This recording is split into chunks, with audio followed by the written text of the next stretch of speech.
Hi everybody, welcome to the crypto trading course. I'm Zoe Fleischer, and in this course I'm going to pull together all my knowledge that I have about crypto in order to enable you to just start out in your own crypto trading career or hobby, whatever you want to make it. But I just want to make sure that after this course you know how to do everything on your own, and I'm going to walk you through it step by step. So let's get started. Here I want to talk you through the contents list. So crypto is a really trending topic right now. It's everywhere in the news, in social media, and everybody kind of gets wind of it. And however, mainly thinks that crypto is there to make some quick profits or quick gains, and that's all it is. But actually it's not. And this is why the first part of the course is about the technology of crypto, because for me personally, it is so important that you understand the vision behind crypto and that it's not about making money. Making money and becoming rich with it just comes as a side effect. But this whole movement, this technology is about a huge shift in our financial sphere. From centralization, from banks to autonomy and to independence, to like auto governance of our own finances and not being controlled anymore. This is like this huge shift that is happening and that is being enabled by the technology of crypto. And that's why it's super important for you to understand how the technology works. And another aspect why it's important for you to understand how the technology works is because a lot of people, for them crypto is, as one comedian said, everything you don't understand about money combined with everything you don't understand about computers, right? So a lot of people feel like scared of the topic. They feel like, oh, it's so huge, it's so difficult, and they don't understand how it works. And this is why they feel like it's a risky endeavor and they don't want to go into it. And I'm just gonna break down the basics of the technology for you in very simple steps. You don't need any tech knowledge to understand it, but it will give you more security because you will know how crypto functions, and that will make you feel much more safe with your investments and with putting all your money in there, because you will know that there is no way you can lose it, that it's really safe.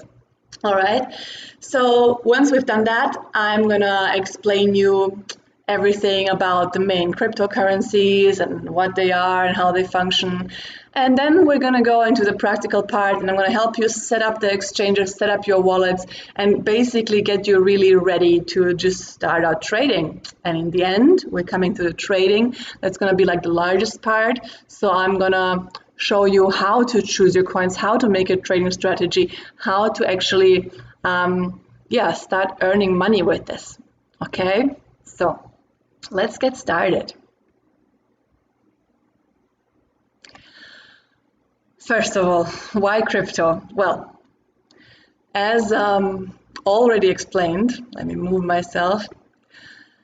In the history of money, there has never, been any money that has kept itself forever. There's always been changes and shifts in the way we exchange value, from simple barter systems where we exchange, an apple for an egg, to gold and silver, to paper money. And if we actually look at the history of humanity, the history of money, paper money is very young, super young. Like it first appeared in China, which was about 700 after Christ, but appeared in Europe only in the 17th century. That's nothing. That's like a glimpse of an eye in terms of history of humanity. So it hasn't been around for that very long. So there is not really much reason to feel so attached to it and to not believe that it would shift, especially in an age where everything around us is shifting to digital. Why wouldn't money shift to digital as well? All right. So yeah, we just need to understand that this is just a very natural, inevitable shift that keeps happening regularly in human history. It's nothing, otherworldly or alien. It was just also very expectable that money would shift in this century. However, the very important part about crypto is that as opposed to paper money, it a deflationary currency, not an inflationary. So what does that mean? Very easy. Inflationary means that it loses value with time. So our currency, like the dollar, the euro, is inflationary. So if you would track actually how much you could buy with 10 euro 5 years ago and how much you can buy with 10 euro today, you would understand that you actually lost a lot of value. And the same happens with the dollar and with every currency. They just keep losing value with time. Why? Because they're not backed up, right? Governments kind of promise that, the amount of currency they issue is proportionate to the amount of gold that the country holds. But that unfortunately isn't true, right? So they keep printing more money than they actually have gold reserves, which means the money loses its value. With crypto, the very opposite is true. Crypto has a limited supply, at least Bitcoin has a limited supply, which means there is 21 million Bitcoin. There will never, ever, ever be more because it's impossible because of the way crypto is programmed or Bitcoin is programmed. And which means the more of it is sold, the more it increases in value because the more rare it becomes and the harder it becomes to get it. So it can only increase in value with time. That's the way it has been programmed. The reason that our currencies are inflationary is because humans are involved and humans tend to cheat and humans tend to look for their own advantage. So algorithms don't do that. Like algorithms will never cheat. Algorithms will never, start betraying or looking, to make an advantage. Bitcoin is an algorithm that has been programmed and that will never be changed, and it is raising in value with time because that's the way it has been set up.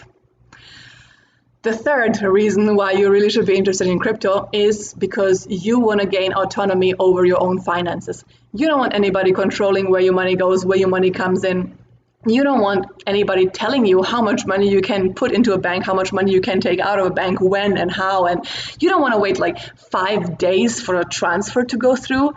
I mean, what is all of these rules? Like, we earn our money, we should have the freedom to keep it and to distribute it the way we want to distribute it. So crypto does that for you. It literally cuts out the middleman. So there is nobody between you and your money or between you as the sender and the receiver. So if you send money to somebody, there's no bank in between. You send money directly to somebody, and all the technology in between takes care of the fact that it's all done properly and executed safely. On the other hand, that also means that you have all the responsibility for your own money. And that is, again, something that really scares a lot of people. Because in the bank, they take the responsibility from you. They're like, okay, we keep your money. If you lose your bank card, we're going to give you a new one. If you send a wrong transfer, we're going to fix it. In crypto, no such thing exists. So you really need to be very careful, very knowledgeable about what you're doing, because all the responsibility is on you. If you send out a wrong transfer, you're never going to get it back. If you lose your keys, you're never going to get your money back. So all the responsibility of protecting your own finances is on you. And that's the price we pay for the freedom we get. Freedom and autonomy always come together. So let's switch to the technology part, because that is what will hopefully get you as excited about crypto as it got me. Blockchain is probably a word that you've heard a lot. So blockchain is the technology behind Bitcoin and all other cryptos, but first and foremost behind Bitcoin, because blockchain didn't really exist before Bitcoin. Bitcoin and blockchain were invented together. And that's why many people think it's the same thing, but actually it's not the same thing, because after Bitcoin's invention, people actually looked at the technology and decoupled it. They were like, oh, actually, this technology that Bitcoin uses can be used for many other things, not only for, for a currency. So they decoupled blockchain from Bitcoin and started using it in many other ways, right? So as everything in history, blockchain has also been an evolution of things.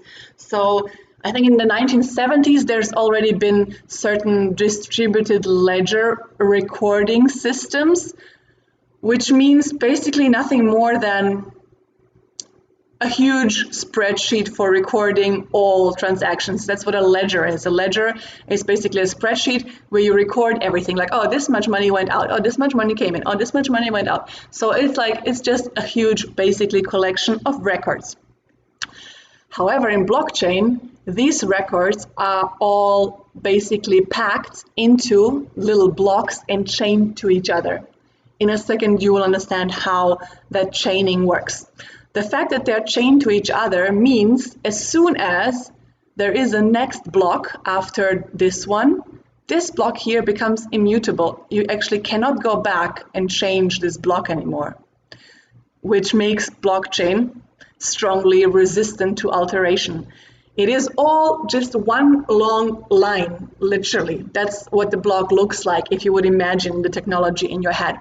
It's like one long chain of blocks linked by little chains in between. Okay, and they use very high-level cryptography systems in order to keep this blockchain safe. That's the framework. Now let's dive a little deeper into that. Okay, blocks. All right, let me move myself again. So I want to make you understand how a block works and what a block really is.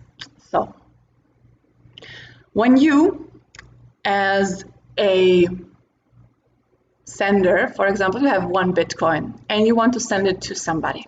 So you go on your computer and you send a transaction out. Okay, send 1 Bitcoin to Zoe. That transaction goes into a pool of all transactions, right? Let's just imagine there is a huge pool where all transactions just drop into. And they're swimming around there until a miner comes and picks the transaction out. So the miner comes, he like chooses a couple of transactions from the pool and he packs them into a block. So this becomes the first block. Now, for this block to become validated, it needs a hash and a previous hash. The hash is something that the miner needs to calculate, and the previous hash is simply the hash of the block before it. The first block obviously doesn't have a previous hash, but let's go to the second block. So the second block, its previous hash is the hash of the first block, and the hash that belongs to this very block needs to be calculated. Let me show you how this works now.